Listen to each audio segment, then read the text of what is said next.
Hey, thank you for investing some more time with me today. I wanted to unpack a few things that we talked about in the article, and as I thought about this, in our business, we're making some adjustments from a finance standpoint. We're looking at things that maybe we want to spread out over a longer period, other things that we want to speed up and maybe pay down quicker. So as we all navigate these times, I've got some farm involvement. So there were just some things on my mind that I thought, our customers should know about these as we work together to help each other work through these times. So the first one would be waivers. As we're choosing to spend some of our dollars to market and promote equipment, we're putting those towards interest waivers. And if you wonder why, well, why aren't you doing a 3.9% for 5 years? As you think about that, if you choose to go that route and then you pay that piece off or trade it off in 2 years, the finance company wins with the rest of your money. Whereas a waiver, you get all of the benefit up front for an effective rate that's the same as what we were just talking about.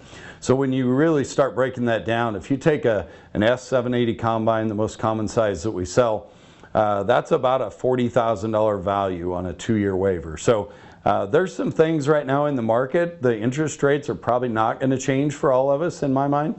I think we're going to have to live with these for a while. There are some opportunities to really fix some lower interest rates here for a period of time while updating and maybe getting back under warranty or managing some of your risk. So then as you think about things that we might do to come alongside of you and help manage some of the shorter term opportunities out there, the John Deere Financial Multi-Use Account is out there, and a lot of times people forget about that in the good times, but as you get into a time period right now and you're thinking about, hey, do I need to put new seals in that loader tractor, or do I need to get my combine ready for harvest? In most cases, we're going to have to do that no matter what the crop is. And a lot of times people wait to see what the crop is, and at the end of the day still do it anyway. So we have some opportunities there to give you no payments, no interest until the 15th of November. So you can push those payments out until you get some crop or you get some cattle sold. The next one is one that's come up a lot more lately, and that's looking at cash flow. And I have a daughter in the banking industry, and we were talking about this. And so don't think that your banker's opposed to this.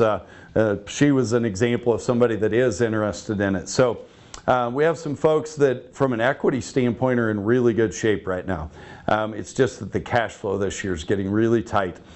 So one of the things we can look at doing is trading equipment and pushing that equity, and then just looking at pushing a payment out another 12 or even 16 months in some cases. So there's some opportunities if you need to skip a payment that we can work with you there on a trade. There's also opportunities in the shorter term window as we think about people that may have grain in the bin and hope to sell it in June. We can work with JDF. You can pick up the phone and call them. They are great to work with if we need to push a payment for 30 to 60 days. And a lot of people are unaware of that, and so that's been one that we've made available to people recently, just to think about how to bridge this gap between what we would typically see in a summer grain market rally. And the last one is one that we really haven't thought about or talked about for quite a while, but we're seeing a resurgence in leasing. And this is one that, as people think about, hey, I might have an opportunity to pick up a farm during this period, and I need to pull some equity out of a piece of equipment, or in some instances, I can handle a $50,000 payment each year the next 2 years, and then I could handle a bigger one after that when I get some other things paid down. We can do some targeted lease payments where we spread those out and put them in there at different levels. So there's just a lot of creativity around leasing that we can do, and a lot of people haven't thought about that for a few years. The other one, before I close here, is something around tax leasing.